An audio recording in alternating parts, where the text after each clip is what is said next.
Greetings, fellow humans. Katrina here, and I have Christina with me here today. So this is I don't know, and I don't know what we're going to talk about, but nothing to talk about today should be taken as medical, legal, or otherwise advice. This podcast is purely for education and amusement. What percentage of people would you say that it helps? Yeah, so how I describe that is on a spectrum. So I've had clients who were agoraphobic, could not function in their life, could hardly keep up with anything. And they do one session or follow the protocol, and they are thriving now and out and back to themselves post-trauma. So we have the side where it's day and night. Ketamine is excellent for suicidal ideation.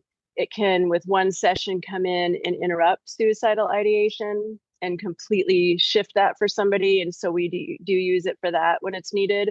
Would you say acute or chronic? Ideation? Mm-hmm. Acute. I mean, it would help with chronic too. It's just known for when somebody's really in a acute crisis, that one session can completely interrupt suicidal ideation. That makes me think of something fairly new, like prolonged grief disorder. Is that something that people have been dabbling in for that?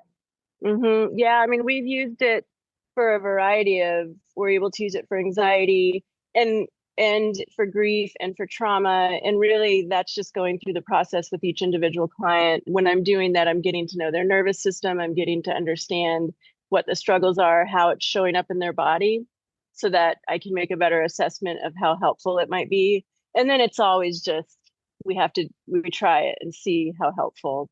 Most people, I mean, I would say almost 100% of people end up feeling it to be helpful in some way, some dramatically shift in results. And others it's more about the content they're getting out of it that does a lot of work. Anecdotally, I've heard it described by others as taking the depression goggles off. And that just is a great metaphor for me, because you think goggles in the pool, like dark and you can barely see. That's the lens through which you're seeing the world. Right. I imagine it's very different. Another way they describe it is that rut that we can get into with depression, where we're just so far down, we can't even access our coping skills to function. It fills in that rut. So for some people, it's dramatic how much better they feel. For other people, it gets them back to the place where they can begin doing the steps that would help them to continue out of depression. Their coping skills, their activity of daily living, all the things to survive, but not just survive, but then maybe thrive. Yeah, absolutely. Yeah. I gotta ask, is that yoga mats behind you? It is. Yeah. Does your practice also incorporate movement? Well, I'm a somatic therapist and I'm trained in iRest Yoga Nidra. So occasionally I'll do meditations with that. Or when I train therapists to offer ketamine assisted psychotherapy, so that they will be in circle and they actually have an experiential process with ketamine they have to go through to get trained in it. And so we have lots of good supplies over here for stuff like that. Nice. Experiential. Yeah. So then I got to ask, have you experienced the is it mood altering or like state of mind altering that the ketamine does? We call it altered consciousness or altered state of consciousness. Okay. Mm-hmm. Almost akin to neuro-linguistic plasticity, neuro-linguistic programming is what I'm thinking of. I'm confusing the words. Okay.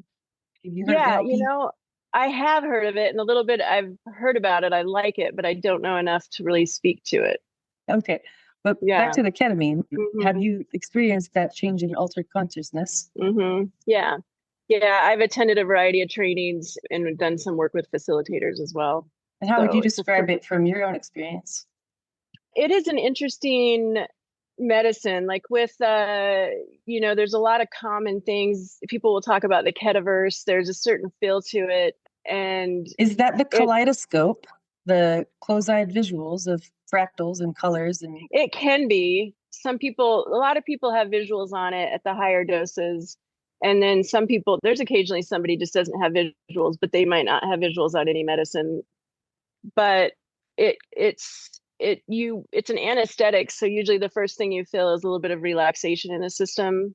You're never doing enough where if something happened and you needed to get up and move, you're still able, but it can be really disorienting. Like your thoughts might have a hard time completing. So during the thick of the journey, the client is just laying there and having a journey, and where they're supporting until they're ready to start talking. Yeah. And once people do start talking, have you noticed the difference between somebody who's had the ketamine experience and someone just coming in for regular old psychotherapy? Oh yeah, absolutely. Because they are still, we do 3 hour sessions, so they about an hour of that is For their journey. comparison, normal psychotherapy is like 45 to 50 minutes. Yeah. And so for about 45 minutes to an hour, they're usually quiet and very still, laying there having a journey. And then as they start to come out, it's going to be a bit before they can really have a super back and forth conversation. So the approach that's used is different. We're not, that's part of the training that happens is you understand how to use that space.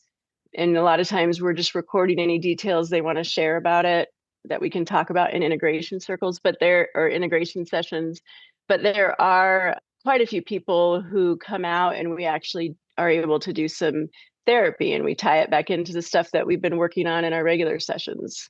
Nice. Yeah. Yeah. It's a really lovely space afterward. Yeah. Well, what about that symposium you mentioned? If somebody wants to find out more about that, how would they? Yeah, they can go to, so it's the Oklahoma Psychedelic Collective we formed about a year ago, and it's a nonprofit. So you can go to okopc.org and go under the Open Plains tab. You can read about our nonprofit, but if you go under the Open Plains tag, you can see we have a community ticket. We have a CEU ticket, which is just for people who need CEUs for therapists. The community ticket is just for anybody else who wants to attend. Very cool. And Yeah. I'll probably put links in the description for all of that. Anything else you Okay. want to plug before we wrap up?